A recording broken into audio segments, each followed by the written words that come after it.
nzeddi era bantu kyabalimu. Ladies and gentlemen, badidde abalonzi ba constituency endala ne bakifeesi na buli kimu bonna bonna konna abasomesa n'abaana abazzukulu n'abateba bayo mu Kawempe North n'abaleka. Kati mukulu Simon Babakama muzanyira kuli jimu enkyamu. Nze badde mbyokulonda ebbanga lyonna nemba newandiisiza olwo nga ndi mulonzi mupya. Kitwalira Electoral Commission wiki 2 okugenda mu system yayo okujjuza ebintu ebyo byonna oluvannyuma ate neekomyawo enkalala ezo. Mu kitundu ewalondebwa abantu abo ne baddamu ne bakeerera enkalala ezo twagala mutulage ddi lwe mwawandiisa ddi lwe mwakomyawo enkalala ezo abantu ne baziyitamu ne bakakasa nti balonzi ba mu police station ezo. Brain is a monkey. Mwatadde abalonzi abali wakati w'emitwalo 5 ng'emitwalo 5 gino kutana apo ne bwebanga eri wansi emitwalo 5 gikiba gimala okuwanguza kandidate wammwe either mutabani wa Segirinya oba muzzukulu wa Bulengeti oyo muwala wa Kigongo. Ladies and gentlemen, emitwalo almost 5 gye baataddemu mu Kawempe North gimala okuwanguza kandidate waabwe yenna of their own choice.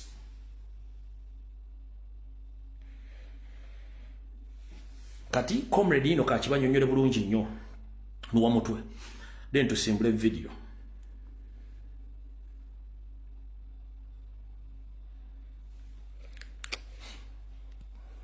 Yo, ugambo cha mwana wa mama. Olwaleero sinziridde Kawempe eri banna Kawempe. Buno bubaka bwammwe. By election ye Kawempe akaluka kagenda kubbibwa. Era Simon Byabakama enteekateeka azijjeeko engalo.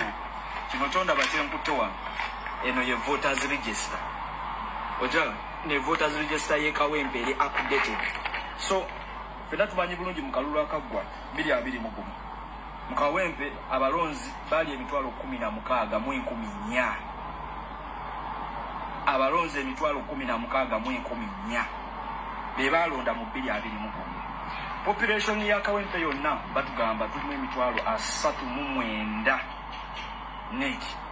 Akati ku mitwalo 39 wekiba nti emitwalo 16 mu 14 zasobola okuregistaringa okulonda mu 2020.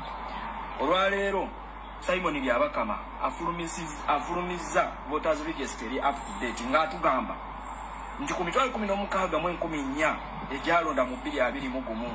Olwaleero kweyongeddeko emitwalo 3 n'ekitundu mu 289 kitegeeza be balonzi emitwalo 19 mu 341. Kino tekisoboka. Kulwaki? Lwaliro toyinza kuŋŋamba nti abantu emitwalo 19 bewandiisizza balonde. Kitegeeza bw'okwata emitwalo 19 mu 341 n'obikubisaamu emitwalo 39 egy'abantu abawangalira mu Kawempe n'okubisaamu emirundi 10 kitegeeza ofuna 51.51% bwe butundu 5 mu kimu kumpi almost half. Kino tekisoboka tekibanga nawo. Okiwuliriza bulungi nnyo. Kati kitegeeza gino emitwalo 3 n'ekitundu gye tulina okwebuuza. Pause there. Olidde comrade wangu olagambye nti bw'ogatta abalonzi abateereddwamu in the small period of time without the knowledge of all candidates kiba kitegeeza nti candidate wa aba yina 51%. That is a straight win.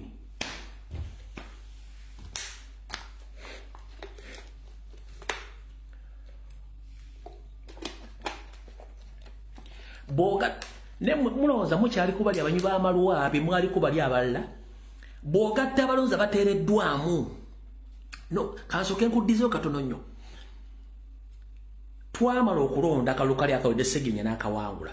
Segirinya bw'akawangula tebaddeeyo electoral exercise yonna ebadde mu Kawempe North anti okufa kwa Segirinya okubaddewo ne balangirira okulonda. Kati balangiridde okulonda mwawulayo Kawempe nga bataddewo exercise y'okuwandiisa abalonzi bonna nti nedda.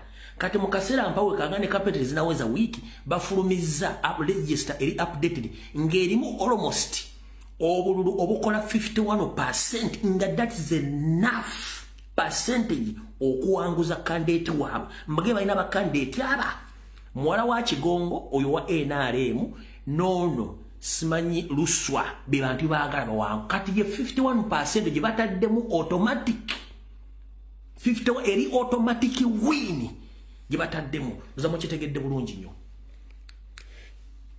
kankabaddemu wano mitwalo 39 egy'abantu abawangalira mu Kawempe n'okubisaamu emirundi 10 kitegeeza ofuna 51.51% bwe butundu 5 kumpi almost half kino tekisoboka tekibanga nawo okibuliriza bulungi nnyo kati kitegeeza gino emitwalo 3.5 gye tulina okwebuuza bana abantu emitwalo 3.5 baavuddewa era balonderawa abegako nabagambako nti RCC wa Kampala omukyala Jane Muyindo abadde nga awandiika bakanyama nga bagamba bagenda ku makalulu k'Ekawempe naye nga balina okujja n'endagamuntu getufuna galaga Minsa Kabanda yakutte abakozi mu KCCA naddala banaabeera bonna ne babawandiika era bagenda bawa obukonge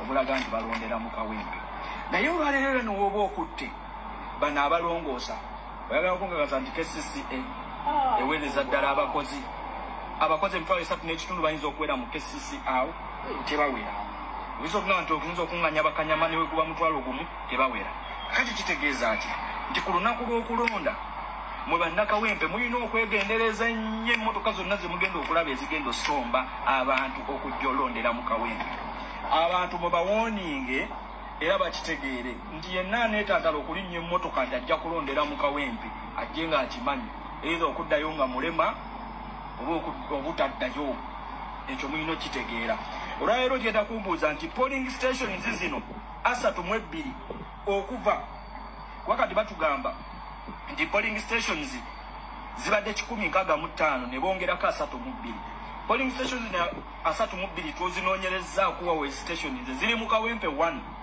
ziri ewali Uganda Transport Communications UTC eyafuulibwa Barracks kati zino polling stations bazitadde munda mu Barracks n'okwetoloola okumpi ne loko kati ogamba nti polling stations zino ate zitadde mu Barracks munda amagye mwe gabesingidde endala n'ogamba ozifulumizo zitadde wano wabweru wa Kotagad so bannakawempe okwetoloola ebitundu bya loko naawo ku UTC ewali Barracks kati wafuulibwa Barracks polling stations zino 32 bwe bazitadde so Kanso Erias Nalukoola kino naawe kisimbeko nnyama nnyo era bannakawempe obateeke ku alaati era olabule n'abo be bagenda okuleeta okulonda nga si ba mu Kawempe eno gavumenti walayo neweekwata emitwalo 3.5 zino gyegamba nti be balonzi abapya abali mu Kawempe bano nebawa owa NRM automatically abagenda kuyita polisi Nalukoola newe munamu akalulu nga kayitirivu nga kanji naye ng'ono wa NRM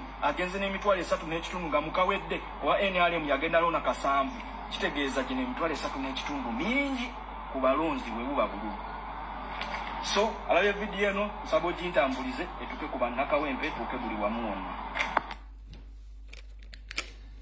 security alert eyokubiri ewedde nza mukitegedde bulungi nnyo buli kimu twakibagamba naye ffe tubikola abatafaayo ku kitubagamba mumanyi nenga bino personally natuukirira kansula luko ne mubulya before nga biro tebinnajja namuga ekigenda okubeera namuga bagenda creating a police station empya within the suburbs of Kawempe North Chapeninze ne case yo ne nali najimugamba tegenda kubeerawo nakyo Chapeninze kati security alert ziwe